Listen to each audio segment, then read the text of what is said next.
जय हिंद दोस्तों, इस वीडियो में हम लोग डिटेल में स्क्यूनेस को यहाँ पर कवर करने वाले हैं, जो कि आपके एग्जाम के लिए पॉइंट ऑफ से थोड़ा इंपॉर्टेंट हो जाता है। ज़्यादा लॉन्ग वीडियो नहीं होगा, पॉजिटिव माइंड के साथ यहाँ पर हम लोग देखेंगे। वीडियो शुरू करने से पहले मैं आपको बता दूं कि इस वीडियो में हम लोग क्या क्या पढ़ेंगे। सबसे पहले आपको दिख रहा होगा यहाँ पर सिमेट्रिक डिस्ट्रीब्यूशन, साथ में हम लोग यहाँ पर जब स्क्यूनेस पढ़ रहे हैं तो स्क्यूनेस तो बिल्कुल होगा, और उसके दो हम लोग कोफिशिएंट के बारे में पढ़ेंगे, जो कि बेसिकली हम लोग कार्ल पियर्सन और Bowley's coefficient of the cut यहाँ पर स्क्यूनेस है। यहाँ पर हम लोग पियर्सन का बीटा और गामा जो कोफिशिएंट होता है स्क्यूनेस का वो भी देखेंगे। साथ साथ इस हम लोग स्क्यूनेस को मोमेंट के साथ जोड़ने की कोशिश करेंगे और फॉर्मूले लाने की कोशिश करेंगे। ज़्यादा वीडियो लॉन्ग नहीं होने वाला है, तो अपने फ्रेंड के साथ जरूर शेयर करिएगा। बिना देरी के चलो यहाँ पर शुरू करते हैं। ये चीज़ है क्या? बेसिकली देखो, सिमेट्रिकल डिस्ट्रीब्यूशन नाम से क्लियर हो रहा है कि सिमेट्रिकल डिस्ट्रीब्यूशन जो है बहुत ईजी चीज़ है। सिमेट्रिक मतलब होता है कोई चीज़ को ऐसा चीज ऐसे में डिस्ट्रीब्यूट करो, ऐसे बराबर करो कि उसको हम लोग बीच से इक्वल भाग में काट सकें।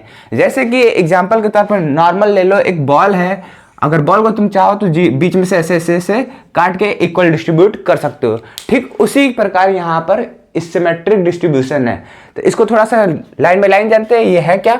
Asymmetrical distribution, the value of the mean median mode coincide, the spread of the frequency is same on the both side of the center of the curve। कहता है कि इसको गोली मारो, पहले ये वाला बात से इसको यहाँ पर ज्वाइन करके समझने की कोशिश करो। ये फ्रीक्वेंसी तो मालूम ही है। फ्रीक्वेंसी क्या होता है कि डाटा जो होती है उसी को हम लोग फ्रीक्वेंसी कहते हैं। यानी कि एग्जांपल के थ्रू ले लो कि हमारे कॉलेज में कितने बच्चे यहाँ पर एडमिशन लेने, तो कितने बच्चे, नंबर ऑफ स्टूडेंट को ही यहाँ पर फ्रीक्वेंसी बोला जाता है, हर जगह बोला जाता है। तो क्या करना है कि ऐसा कोई पॉइंट खोजोगे यहाँ पर, जैसे कि यहाँ पर पॉइंट हम लोग लगभग देख ले रहे हैं कि ये इसका ये सारी वैल्यू है। हाँ ठीक है भैया, ये वैल्यू है, डाटा है, तो इसी को हम लोग फ्रीक्वेंसी कर रहे हैं। तो इसके इधर और इसके इधर दोनों जो वैल्यू होगी वो बराबर होगी, ऐसा हम लोग पॉइंट खोलेंगे। साथ साथ अब हम लोग यहाँ पर देखेंगे कि मीन मीडियन मोड, ये तीनों जो है वो एवरेज हैं। बेसिकली हम इसको अच्छे से कवर कर चुके हैं।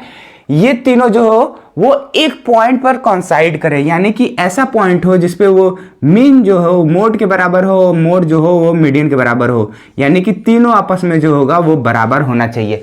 उस पॉइंट को, उस लाइन को हम लोग यहाँ पर कह देते हैं सिमेट्रिकल डिस्ट्रीब्यूशन, यानी कि वो सिमेट्रिकल डिस्ट्रीब्यूशन है। अब देखो यहाँ पर स्क्यूनेस क्या है।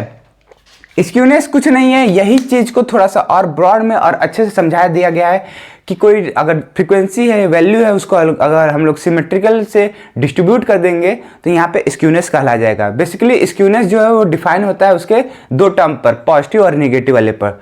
तो देखते हैं यहाँ पर लाइन बाय लाइन क्या है। By the skewness of the frequency distribution we mean the degree of the departure from the symmetric. यानी कि कहता है कि अगर स्क्यूनेस के बारे में बोलना है कोई भी फ्रीक्वेंसी डिस्ट्रीब्यूशन के लिए, तो हम लोग मेनली किसके बारे में बात करते हैं? वो बात होती है degree of departure from the symmetry, यानी कि उस सिमेट्री के कितने दूरी गया है और कितनी वैल्यू जो है वो बराबर दोनों साइड पर है। तो इसी चीज को यहाँ पर degree of departure of the from symmetry बोला जा रहा है। बेसिकली जो distribution is said to be skewness, skewed कब कहेंगे उसके तीन कंडीशन है। यहाँ तीनों कंडीशन बहुत आसान है। जैसे कि हम लोग सिमेट्रिक डिस्ट्रीब्यूशन में पढ़े कि ये तीनों जो है बराबर होता है, मीन मीडियन मोड। लेकिन स्क्यूनेस होने के लिए हम लोग को मीन मीडियन मोड जो होगा वो इक्वल नहीं होना चाहिए। ज़्यादा इधर लाइव कर जाएगा मीडियन मोड, यहाँ पर आपका यहाँ पर मीन, तो थोड़ा आगे पीछे होगा तो चलेगा, तब यहाँ पर ये जो होगा स्क्यूनेस कहलाएगा। दूसरा कंडीशन क्या है? Quartile are not equidistance from the median. Quartile में बताया था, डिटेल में बताया था कि कोई एक भी लाइन है, अगर उसको मैं एक पॉइंट से काटूंगा तो दो भाग में टूटेगा, अगर दो पॉइंट से काटूंगा तो तीन भाग में टूटेगा, अगर तीन पॉइंट करूंगा तो चार भाग में टूटेगा। तो इसका मतलब मीडियन जो है वो क्वार्टाइल के इक्वल डिस्टेंस पर ना रखा हो, यानी कि क्वार्टाइल यहाँ से हटकर थोड़ा सा दूर हो। अब देखो कि ये दूरी ज्यादा है, ये दूरी थोड़ा कम है, तो ऐसा काम होना चाहिए। The curve drop with the help of the given data is not symmetric. अगर जो हम लोग डाटा दिया गया और डिस्ट्रीब्यूशन का वैल्यू जो दिया होगा, अगर उसकी वैल्यू हम लोग अप्लाई करके कर्व बनाना चाहेंगे, जाहिर सी बात है ग्राफ पर, तो वो सिमेट्री नहीं होना चाहिए। कुछ इस तरीके का ये सिमेट्री जो दिख रहा है, एक लाइन से हम लोग काट दिए दो इक्वल भागों में, तो वैसा नहीं होना चाहिए। तब कैसा होना चाहिए भैया, ऐसा दिखना चाहिए। यहाँ पर मैं बना के दिखाया हूँ, क्या है देखो, इसको तुम इक्वल भाग में नहीं काट सकते हो। कैसे नहीं काट सकते, देखो मैं बीच में लाइन काटा हूँ, हाँ भैया यहाँ पर देखो इतना ये ऊपर है और ये देखो नीचे से कैसे गया है, तो कहाँ ये दोनों इक्वल है, नहीं इक्वल है ना। यहाँ का एरिया देखो और यहाँ का एरिया देखो, सिंपल से बोलोगे तो ये पूरा एरिया जो है और ये वाला पूरा जो एरिया है वो इक्वल नहीं है। ठीक, ये वाला ग्राफ इसका ही एग्जाम्पल है। यही स्क्यूनेस जो है वो दो कैटेगरी में डिवाइड हो जाता है जब सिमेट्री नहीं होगा, इधर ज़्यादा शिफ्ट कर जाएगा वैल्यू, नहीं तो उधर ज़्यादा शिफ्ट कर जाएगा वैल्यू। तो बेसिकली हम एक लेके चलते हैं, फ्रीक्वेंसी इधर है और यहाँ पर आपका यहाँ पर वैल्यू दिया गया है, तो इसको जो है उसका ग्राफ कुछ इस तरीके का बनेगा यहाँ पर। बस इसमें क्या याद करना है आपको याद करना पड़ेगा कि ये जो है पॉजिटिव स्क्यू डिस्ट्रीब्यूशन है। पॉजिटिव स्क्यू डिस्ट्रीब्यूशन यानी कि ध्यान से देखो, याद कर लो ऐसे, इधर देखो पॉजिटिव वैल्यू होती है, हाँ इधर होती है निगेटिव। जो भी हम लोग इंटीजर में पढ़े हैं ना कि यहाँ 0, यहाँ पर 1, यहाँ पर -1, तो ये निगेटिव होती है और ये वाला पॉजिटिव होता है। तो ये याद कर लो उधर पॉजिटिव। देखो ग्राफ तो यहाँ से शुरू करोगे, ग्राफ यहाँ शुरू कर दिए और यहाँ से बनाए, तो ये किधर गया, पॉजिटिव की तरफ, तो ये क्या है, पॉजिटिव। लेकिन वही देखो ग्राफ जहाँ ज़्यादा डिस्ट्रीब्यूशन होगा उसका अपोजिट सोचना है। यहाँ पे देखो वैल्यू ढेर सारी है, तो ये वैल्यू किधर है, निगेटिव साइड में ज़्यादा है, इस साइड ज़्यादा है निगेटिव, तो यहाँ पर हम लोग इसको पॉजिटिव मान लेंगे, तो यहाँ पर ये वैल्यू चेंज होगी। अब यहाँ पर लर्न करने का बस तरीका है, फिर से एक सिंपल लाइन में बोल देता हूँ, इसको देखो समझ में आ जाएगा। वही चीज़ यहाँ पर जिधर वैल्यू रहेगी, किस साइड है, राइट साइड है। राइट साइड क्या होता है, पॉजिटिव, तो ठीक उसका उल्टा लिख देना, तो वो निगेटिव स्क्यूनेस होगा। ठीक है, या ऐसे भी याद कर सकते हो, जिधर डिस्ट्रीब्यूशन की वैल्यू जो होगी वो कम होगी, उसी को चुपचाप से लिख देना है। इधर देखो ये कम वैल्यू है, हाँ है तो निगेटिव लिख दो। इधर देखो ये कम वैल्यू इधर है, पॉजिटिव साइड है, तो पॉजिटिव लिख दोगे, तो पॉजिटिव डिस्ट्रीब्यूशन और यहाँ पर निगेटिव स्क्यू डिस्ट्रीब्यूशन। कि मैं बताया हूँ कि जो हम लोग का स्क्यूनेस होता है वो क्या होता है कि वो अपने सिमेट्रिक में नहीं रहता है। देखो सिमेट्री में नहीं है, और ये वाला दूसरा जो है वो भी वही बात है कि सिमेट्री में नहीं रहता है। तो क्या करना है, जो मैं बताया हूँ लर्न करने का तरीका, ठीक उसको मैं यहाँ पर लिख भी दिया हूँ और यहाँ पर नोट्स के काम में भी आएगा। इसी से बताया था, क्या बोला गया है, स्क्यूनेस जो है वो पॉजिटिव तब कहलाएगा जब उसका टेल जो है वो टुवर्ड द हायर वैल्यू होगा। अभी मैं बताया हूँ कि जो हम लोग इंटीजर पढ़ते हैं तो यहाँ पे 0, 1, 2 और यहाँ पर माइनस छोटा होता है और प्लस जो होता है बड़ा होता है। इसका मतलब इधर हायर वैल्यू है और इधर लोअर वैल्यू है। तो जहाँ पर अगर हायर की तरफ हमारा टेल जाएगा, टेल का मतलब ये वाली जो है लाइन, ये वाली जो लाइन है वो हम लोग का टेल है। ठीक है, अगर टेल की तरफ हायर जाएगा तो ये हम लोग का पॉजिटिव कहलाया जाएगा। अगर वही वेरिएबल की वैल्यू जो है निगेटिव तब कहलाएगा जब लॉन्गर वैल्यू जो होगी वो हमारा लोअर साइड में चल जाएगा। जो टेल है वो हम लोग का लोअर साइड में यानी कि निगेटिव तरफ जाएगा, तो वो हम लोग का यहाँ पर निगेटिव वाली कहलाई जाएगी और ये वाली पॉजिटिव। ये तो बात हो गया। अब यहाँ पर देखो कि Pearson beta and gamma coefficient, ये बहुत छोटी सी फार्मूला है जो कि आपको कंपटीशन लेवल में यहाँ पर इंपॉर्टेंट होने वाले, कॉलेज लेवल में उतना इंपॉर्टेंट नहीं होता है, क्योंकि अगर एमसीक्यू वाला पैटर्न आपका रहेगा तो बिल्कुल इंपॉर्टेंट है। लेकिन जो डिस्क्रिप्टिव फॉर्म में होता है उसमें ये ज़्यादा इंपॉर्टेंट नहीं है। अगर फार्मूला लिख भी दोगे तो थोड़ा सा इंक्रीजमेंट बढ़ता है, अच्छा लगता है और सही रहता है। लेकिन मोस्ट इंपॉर्टेंट यहाँ पर हो जाता है एमसीक्यू वाले पैटर्न के लिए और यहाँ पर कंपटीशन लेवल एग्जाम के लिए। Pearson beta and gamma coefficient क्या होता है, ये कुछ नहीं है, बस एक मोमेंट के बेसिस पर एक कोफिशिएंट को निकाला गया है, यानी कि मोमेंट और पियर्सन गामा और बीटा के यहाँ पर रिलेशनशिप कह सकते हो। क्या करना है कि β1 इक्वल टू μ3 का स्क्वायर अपॉन μ2 का क्यूब। यहाँ पर γ1 जो होगा वो अंडर रूट में β1 आएगा। β1 यहाँ से लिख के यहाँ पर वैल्यू तो गामा वैल्यू आ जाएगी। देखो म्यू से हम लोग क्या निकालेंगे, म्यू से हम लोग β1 निकालेंगे, β1 से हम लोग क्या निकालेंगे, γ1 को निकालेंगे। ठीक है, ऐसे μ4 अपॉन μ2 का स्क्वायर जो होगा वो बराबर होगा β2 का। β2 में अगर हम 3 माइनस कर देंगे तो यहाँ पर गामा आपकी वैल्यू आ जाएगी। अब कहोगे कि ये म्यू कहाँ से आया, अरे ये म्यू क्या होता है, तो हम कहेंगे म्यू जो होता है वो मोमेंट होता है। इसको बहुत ज़्यादा डिटेल में आपको यहाँ पर प्लेलिस्ट में मिला होगा, 2-3 वीडियो ऊपर होगा, जरूर से देख लीजिएगा, वो इंपॉर्टेंट है, यहाँ पर प्रूफ करने के लिए आता है।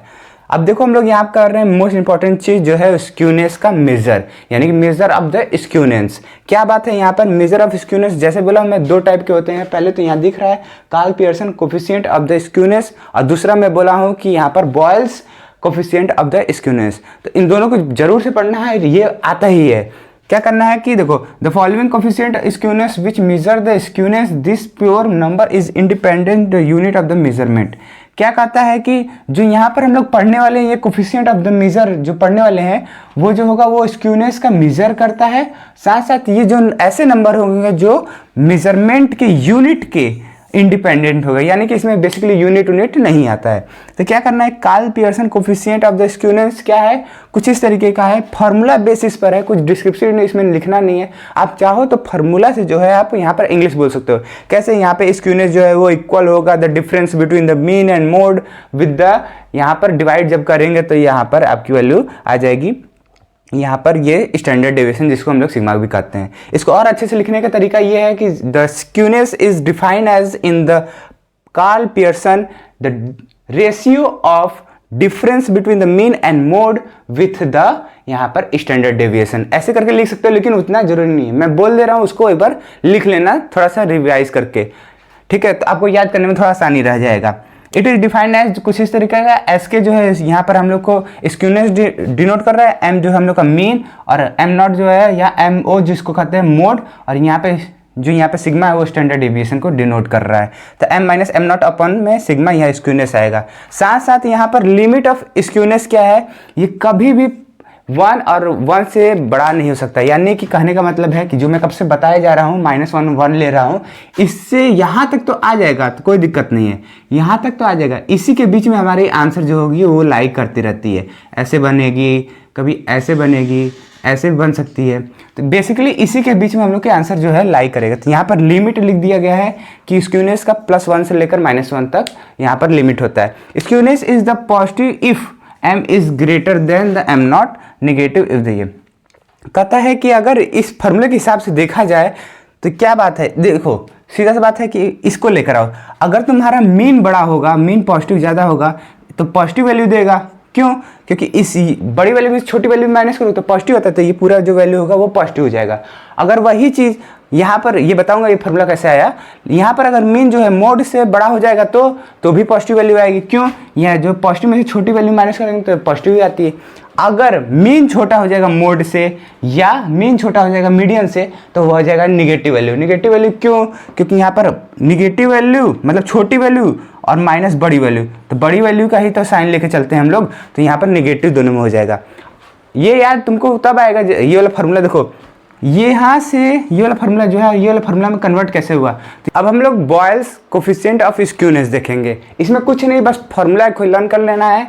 यहाँ पर देखो डिफाइन एज द एस के जो है यहाँ पर स्क्यूनेस दिखाएगा किसके लिए, बॉयल्स के लिए, Q3 + Q1 - 2 MD upon Q3 minus Q1। ये एक हम लोग का फार्मूला बन जाता है किसके लिए, यहाँ पर बॉयल्स कोफिशिएंट यहाँ पर स्क्यूनेस के लिए। ये हमारा थर्ड क्वार्टाइल है, यहाँ पे फर्स्ट क्वार्टाइल है, यहाँ पे मीडियन है, ये थर्ड क्वार्टाइल है, ये हम लोग का फर्स्ट क्वार्टाइल है। ये क्वार्टाइल क्या होता है, ये बेसिकली ऐसे चीज़ होते हैं, देखो एक चीज़ को अगर हम लोग 4 टुकड़े में तोड़ देंगे तो ये पहला क्वार्टाइल, दूसरा, तीसरा, चौथा, ऐसे क्वार्टाइल ये जो इक्वल भागों में है। बेसिकली मैं इसको थोड़ा और डिटेल में मैं बताया हूँ, आप लोग जरूर से डिस्क्रिप्शन में लिंक मिला होगा, वहाँ पर देख लो, नहीं तो आपको प्लेलिस्ट में यहाँ पर जरूर से मिल जाएगा, 1-2 वीडियो पहले ही है।